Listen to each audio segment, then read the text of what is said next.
This is your city speaking.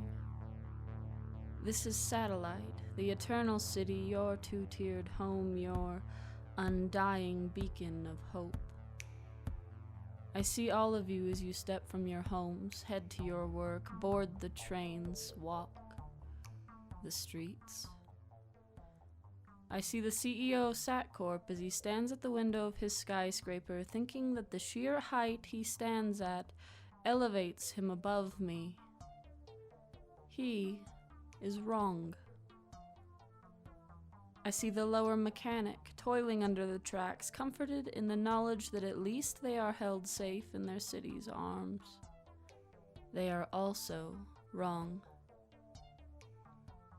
I see an old woman, clutching in her arms a picture of a red-headed girl, stumbling through the streets of Lower toward the neon sign that blinks with her final hopes. The investigator she seeks has yet to wake, but the old woman believes that this is the best, the quickest, and maybe the only route to find the red-headed girl who did not board the train home last night. Of all the citizens that I watch spin, she may be the only one that is partially right. But she is wrong in one important aspect. The girl is not simply missing. It is much more sinister than that.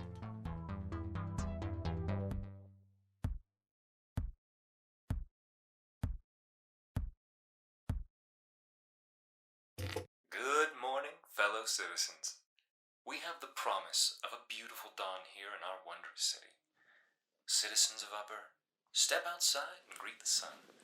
Citizens of Lower, stretch your legs to the nearest train station. The morning sky is not something to be missed.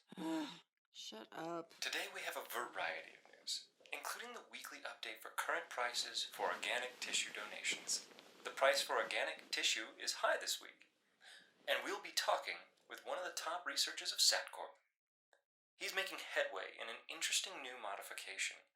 I won't spoil too much for you, but, well, I can't help but give you a little teaser, now can I?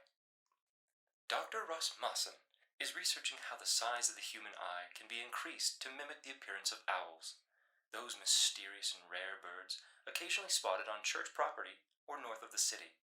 If you haven't seen an owl in person, consider going over to the New York District Museum.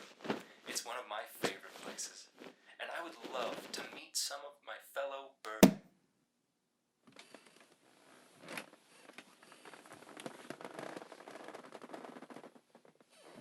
Jay Murphy was a little too cheery for me in the morning, but the annoyance his voice caused was a surefire way to make sure I didn't fall back asleep.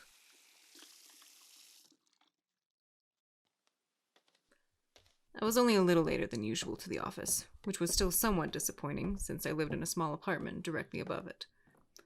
I was wearing my standard getup, a white, long-sleeved knit shirt, dark wash jeans, and polished Oxford shoes. I tucked my 9mm handgun in my shoulder holster and walked to the front of my office to unlock the door. It was barely after 8 in the morning, but already I could see the silhouette of someone standing on the other side of the door. The woman on the other side was slightly stooped and plump, with a wrinkled face and green eyes red and swollen, likely from crying given that she was still sniffling.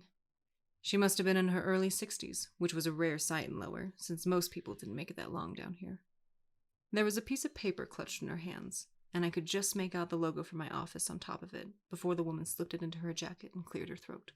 I'm looking for Investigator Jack Hart. You found her? Oh, I'm sorry. I was expecting something else. Yeah, people usually are. Come on in. I walked the woman past an empty secretary desk that was currently being used as storage for old case files in my coat and into my private office. I pulled back a chair for her to sit in and clicked on an old electric kettle that sputtered with a few sparks and then hummed to life. The woman looked around the messy office somewhat warily, but settled in with a look of determination. It was easy to tell the woman was nervous or scared, wringing her hands. Please, call me Esther. I'm here because my My granddaughter's missing. The woman dug out a photo of a pretty girl with red hair and green eyes and handed it to me across the cluttered desk. Freckles dotted her face, and she was giving the camera a warm smile. Pretty girl. That color, hair, and eyes is a rare combination nowadays. Her mother had it too. Did you go to the police? She's only been missing for a night. They won't look for her yet. How do you know she's missing and not just hung over at a stranger's house? Because she always comes home after work, even if she's going out in the evening. Want some coffee? Oh, no thank you. I ripped the top of the coffee packet and unceremoniously dumped it into the stained mug, filling it to the brim with the boiling water. All right, so your granddaughter... Amy. Okay, yeah. Amy didn't show up after work last night. Where's she work? She works at the bank a few blocks north of the Southern New York train station. The small one, just a local branch. All right.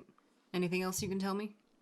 Yes, I know that there were problems at her work. Things were going missing from the bank vault, and they suspect it was one of the employees. Do you think it could have been Amy? What? No, of course not. Amy is a sweet girl. She wouldn't do that. I held eye contact with Esther for a moment, crooking an eyebrow before offering a shrug. She seemed certain. Resolute. Okay. Well, I can look into this for you. I assume you've done enough research to know what my rate is? Yes. Good. Then sign on the line below, and I'll find your granddaughter.